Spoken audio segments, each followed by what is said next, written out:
Hi everyone. All right, so today I'm going to make a short and sweet video around parental consent in California.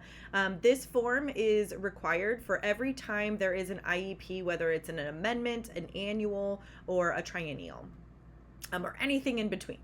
So wanted to really just start with the arrows that you see on here. And this is the three different ones that I feel like are really, really important and are coming up most often. The first is that you agree to all parts of the IEP. That means you have no concerns or objections to anything that was presented in this document.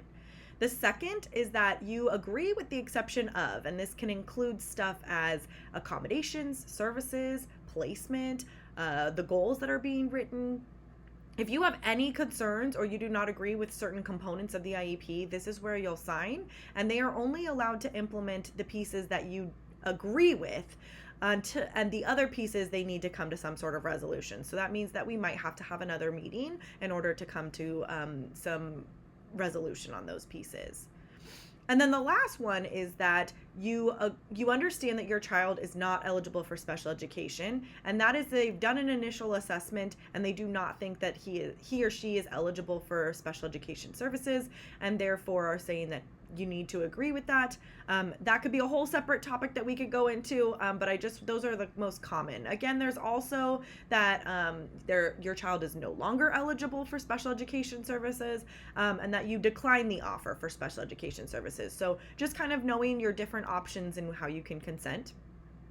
Highlighted in yellow is that were you involved in the situation of developing the IEP and creating what is going to be best for your kid.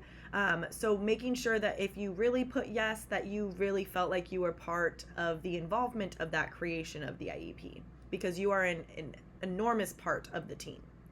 And then the things that are highlighted in green are really things that just need to be happening on a pretty regular basis at every IEP meeting. So the first is they need to provide you with procedural safeguards.